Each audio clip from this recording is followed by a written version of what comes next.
Hey everyone, a few weeks ago I shared some clips of me engaging pro-choice advocates in dialogue on Catholic Answers Live. I thought it'd be fun to share another example of that I had partnered with my friend and colleague Joe Heschmeyer to show you how to dialogue about this difficult issue. And also share with you an encounter that I had at the University of New Mexico all the way back in the mid-2000s. This is when I first got my start doing pro-life apologetics just straight out of college. So you'll get to see me in the thick of it on a college campus where I started learning in the field how to engage people on difficult issues. So here are those conversations. Check them out. Well, let's see. I think changing the law would be counterproductive because, a law doesn't establish that something won't happen. Would everybody agree that laws are broken, right? So it would happen anyway. So you're saying we shouldn't have laws because they get broken? No, I'm saying that we should do this in the most humane manner possible. Is it better to do it with a coat hanger, or is it better to do it in a hospital? Does the child end up the same way, though? Excuse me? Does the child end up the same way regardless of how they're dismembered? Well, yeah, they do. But, if you do it in a hospital, doesn't the woman have a chance to survive too? And isn't all life equally important? So there's no possibility of a third nonviolent option where women choose to give birth and they and their children are taken care of in a civilized society? Well, I'm saying if they don't want the child, they're not going to have the child. So why should you have to, force them to have it? Well, I don't know if we could phrase it that way, but I'm saying is, shouldn't we force parents from hurting their children, at least outside of the womb? Like knocking them around, abusing them, giving them drugs? Wait, say your point again? Shouldn't we force parents to not hurt their children through abuse, such as... Well, that analogy doesn't work, because what you have is, two completely different situations. You have a child that's being beaten, that's a law, it's not murder. It's not... Kind of looks like murder to me. Alright, so I notice there are a lot of women around here. So I would like you to pick one of these women, look her in the eyes, and I would like you to tell her that if she gets pregnant, you want her to spend 9 months with her belly swelling up, you want her to have that kid, you want her to take that kid, probably want her to drop out of school. You very well would like her to ruin your life just to satisfy your smug sense of morality that unborn children are full humans, and they're not just part of the woman. Would you be willing to point to a picture of an unborn child on there and say, that is purely medical waste and has no value whatsoever? Yes, I would, because that's what I believe. Well, you see, I don't believe. Women don't have an abortion. No woman did that because she loved it.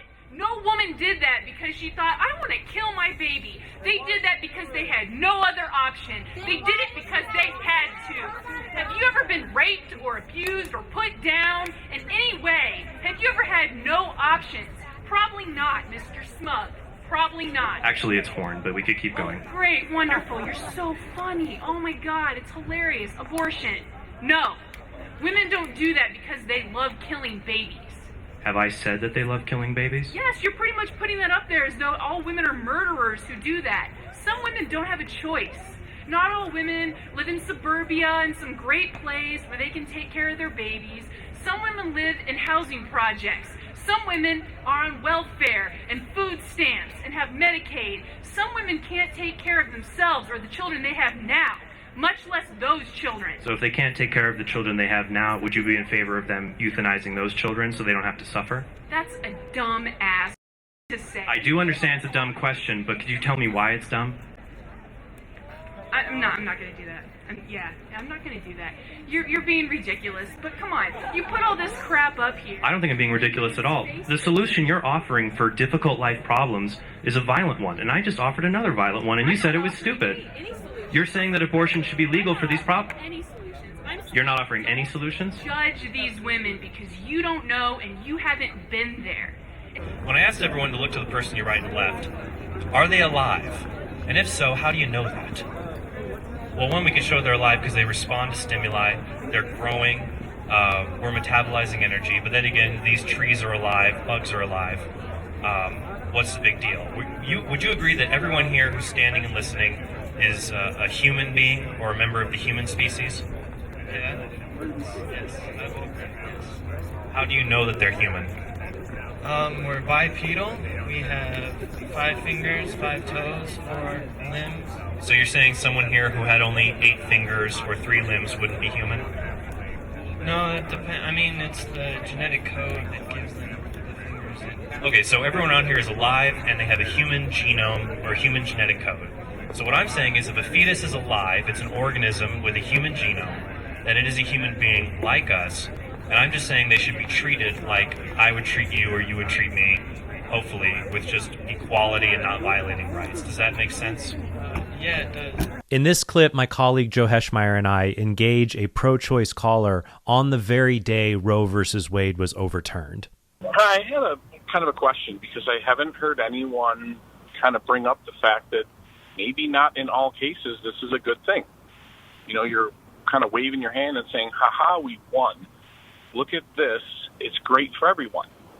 And, you know, I listen, Donald Trump, you know, it's not like God voted for Donald Trump. 50% of America put him in. He happened to put 3 people in the Supreme Court that believe what he believes and believe what 50% of America believes. But that doesn't mean it's everyone's belief. And to sit there and say, you know, we've won, what a joyous day, somebody lost. If someone's winning, someone's losing.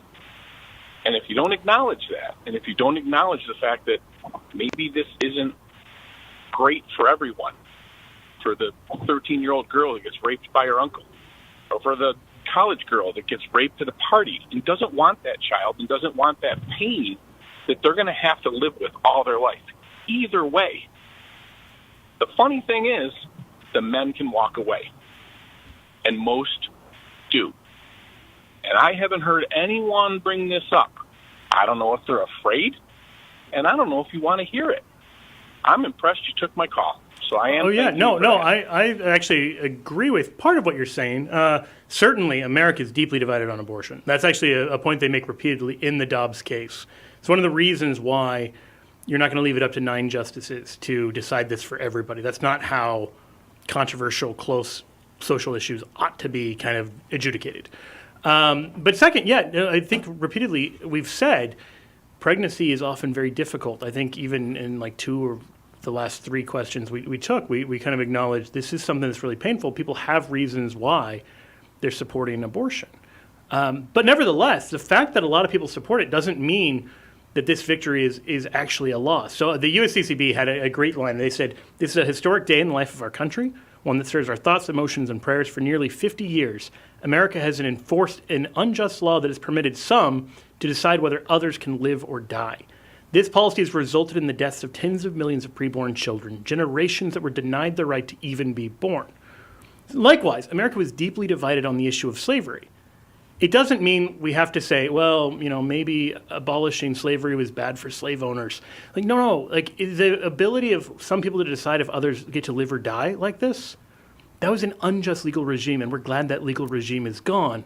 At the same time, we're sympathetic to those who, pregnancy may be really disruptive.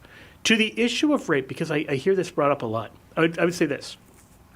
In this country, we don't have the death penalty for rape, and I'm glad we don't have the death penalty for rape, as horrible as that crime is. It would be even more horrible to have the death penalty for the child of a rapist. And one of my friends in grade school was the daughter conceived in rape. And I wouldn't say she should be killed because the circumstances of her conception were horrible. That's not a just or sane legal regime. We can nevertheless prosecute rape. And in fact, I would point out here, abortion is often a tool of covering up rape. The pregnancy of an underage girl is proof positive of at least statutory rape, if not just non-statutory, just straight out violent rape. This FLDS case with Warren Jeffs, that's a really big Netflix documentary right now, the way they busted him was because there were these underage girls who were giving birth. And so it put beyond any dispute the fact that these women were being sexually abused and raped. And so outlawing abortion is something that should be good by taking away one of the tools by which rapists cover up their crimes. But the thing you said, when you said that the nine justices But you said 9 people made a mistake to allow other people to kill an unborn child. Well, are doing the same thing. No, they didn't outlaw abortion. They just put it back to legislative bodies.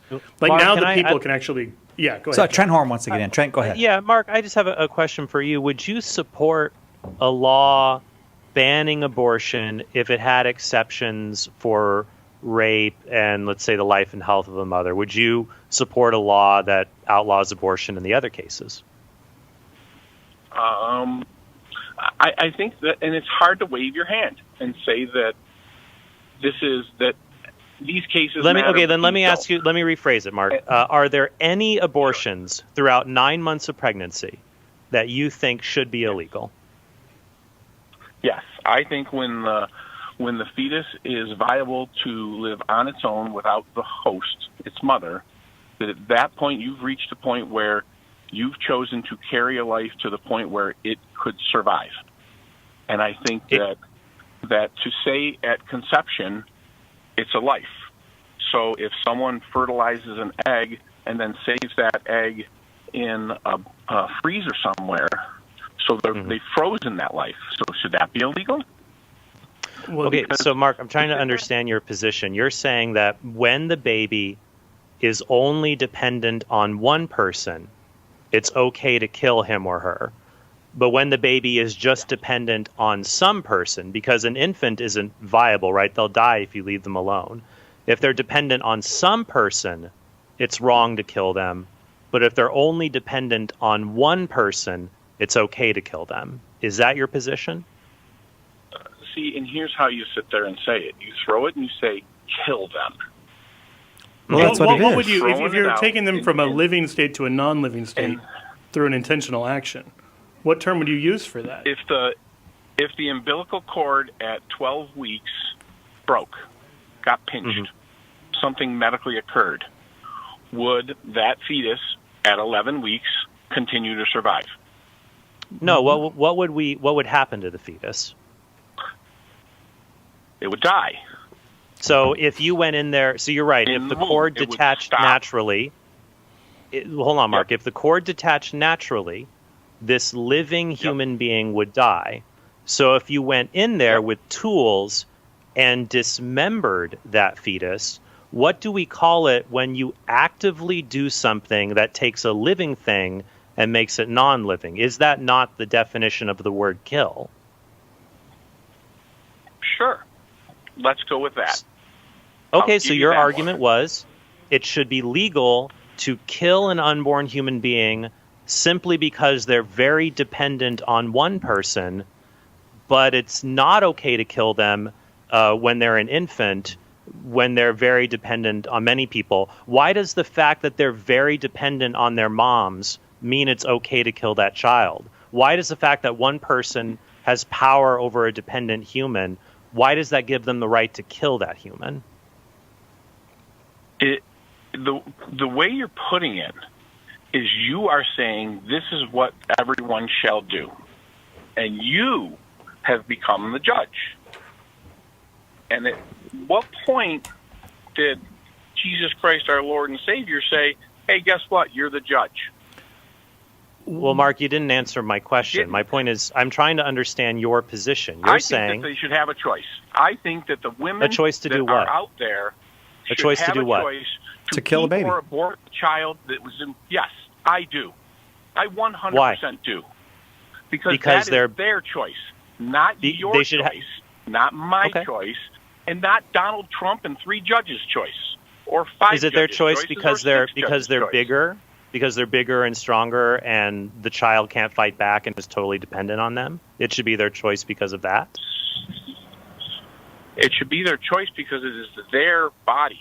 But didn't we already establish it's not their body? We've got a bunch of men. Well, hold on. So we've got a bunch of men that are out there sitting there saying, after I get her pregnant, it's technically not necessarily my responsibility. There are a bunch Mark, of them. Mark, do you think they men are. should be hold on? They're not Christian men that are saying that, though. Mark, should men be compelled to pay child support? Perfect. Mark, should a man be compelled to pay child support for a child that he fathers? Yes, 100% Yes. Why? Why? And it should be more than just paying child support. Why, It should Mark? being Why? with that child. Why? Why? Why? What if he says he doesn't? It's Because- his future. He doesn't want to. Well, then he's probably not a Christian man, right? No. Right. So Okay, as you so Mark, said, I'm gonna Christian tie men- this together because I think I think this should be evident for people listening. You have a very strong moral intuition. If a man causes a child to come into existence, he should support the child he has created. And so we compel him to do something like pay child support. And yet you don't have the same standard for the mother of those children. You want the father to be held responsible, saying he has to care for this child, but the mother should be allowed to kill the child because it is her choice and she's bigger and the child's very dependent on her. And I think that this is very instructive for people to see the pro-life position, which is that all human beings should be treated with equal dignity and respect and cared for, and the pro-choice position, which basically says might makes right. And I think that the Dobbs decision today has shown that one of those positions promotes a civilized society and the other promotes barbarity. And so I think that more democratic processes as we debate this issue, I think this will become more clear as we continue the conversation about abortion. And I'm glad that Dobbs versus Jackson allows us to do that. But thanks for calling in. Well, a great call to end on. Joe Heschmeyer, Trent Horn, thank you both very, very much. Thanks for watching today's episode. If you want more great content, be sure to check out these other great episodes. And don't forget to like and subscribe to help our channel grow. Finally, if you want to help us create more content like this, please support us at TrentHornPodcast.com.